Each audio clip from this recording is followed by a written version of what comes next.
तो दोस्तों, आपने नाना पाटेकर की मूवी क्रांतिवीर का ये डायलॉग तो जरूर सुना होगा। आ गए मेरी मौत का तमाशा देखने, अब मुझे लटका देंगे, जुबान ऐसी बाहर आएगी, आंखें बाहर आएगी। तो दोस्तों, क्रांतिवीर मूवी के अंदर नाना पाटेकर तो फांसी के फंदे पर नहीं लटके, लेकिन हमारी जिंदगी असल लाइफ में जरूर लटक रही है। चाहे वो बिहार हो, गुजरात हो या देश के किसी भी कोने के कोई ब्रिज हो, उसके ऊपर लटकती हुई मिलेगी आपको। तो दोस्तों, कभी ब्रिजों के नीचे नदियों नालों में आपको बहती हुई मिलेगी।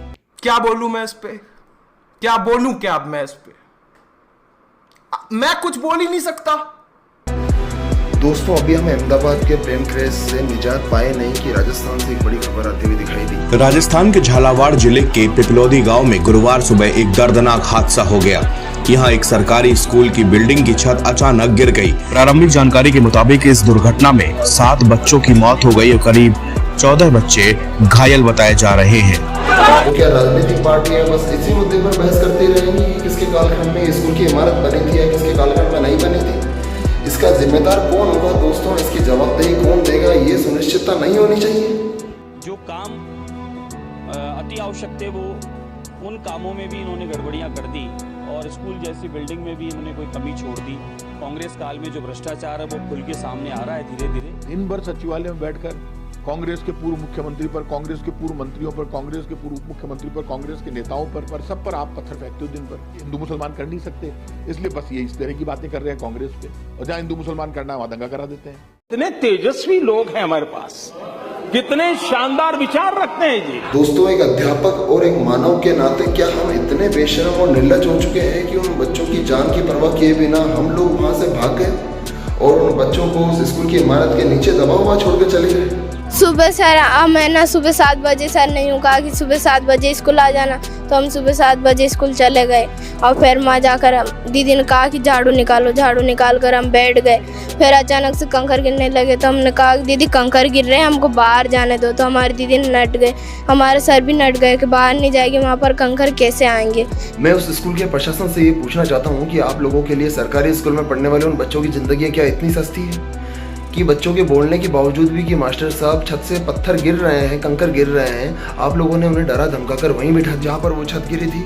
चुपचाप बैठ जाओ, धमका कर हमको बैठा दिया। फिर थोड़ी देर के बाद वो अचानक से बिल्डिंग गिर गई और जो बच्चे दबे वो दब गए और जो निकले जो निकल गए। सच्चाई तो ये है कि स्कूल प्रशासन यदि बच्चों की बातों को भी इतना गंभीरता से लेता तो मुझे नहीं लगता कि इतने बच्चों की मौत होती और इतने बच्चे गंभीर अवस्था के अंदर अस्पताल में भर्ती होते हैं। हमारे यहाँ ऐसा ही होता है। आप देखिए, अभी तक जो स्कूल में हादसा हुआ उसमें 7 बच्चों की मृत्यु हो चुकी है। गांव में शोक का माहौल है और आप देखिए कि जो महिलाएं हैं उनका रो रो कर बुरा हाल हो गया है, गांव वालों का रो रो कर बुरा हाल हो गया है। दोस्तों, किसी भी माँ बाप के लिए उनके बच्चों से बड़ा कोई धन नहीं होता और यही अमूल्य धन जब आपसे छिन जाए तो आपकी जिंदगी में कुछ भी बाकी नहीं रहता। मासूम सी जिंदगियां भी अपने दिलों में कुछ सपना संजोए हुए बैठी होंगी दोस्तों, लेकिन उनका सपना पूरा होने से पहले ही उनकी जिंदगियां उस स्कूल की इमारत के नीचे दब गई। ये एक बहुत ही निंदनीय विषय है हमारे लिए और सरकारी तंत्र के लिए भी दोस्तों। 1 महीने पहले सीमेंट से लिपापोती कर और छोड़ दिया गया और उस समय ध्यान दिया जाता तो शायद ये हादसा नहीं होता। दोस्तों, सिर्फ इसी स्कूल की इमारत का ढह जाने का तात्पर्य कदापि नहीं है कि सरकारी तंत्र द्वारा बनवाई गई अन्य इमारतें बिल्कुल सही हो सकता है फिर से ऐसी इमारतें भविष्य के लिए खड़ी हो जो कि मासूमों की जिंदगी के साथ खेले, उन्हें दाबे और कुचल दे।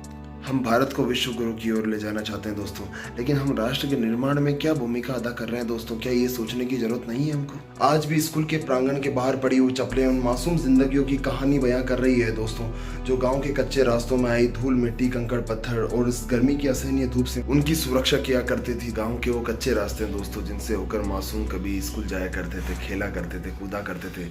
वो रास्ते सूने पड़ चुके हैं दोस्तों, वो फिर से उन रास्तों पर कभी नहीं दिखाई देंगे। उन अम्माओं और माओं को भी कभी अब कहानियाँ सुनाने की जरूरत नहीं पड़ेगी दोस्तों, क्योंकि वो मासूम जिंदगियाँ अब इस दुनिया में नहीं रही। मैं सरकार से हाथ जोड़कर विनम्र अपील करता हूँ कि हम राष्ट्र के निर्माण में अच्छी इमारतें, अच्छे ब्रिज तैयार करें जिससे आम जन की जिंदगियाँ न लटकें, न बहें और फिर से ऐसे मासूम बच्चे ऐसी इमारतों के नीचे न दबे, न कुचलें।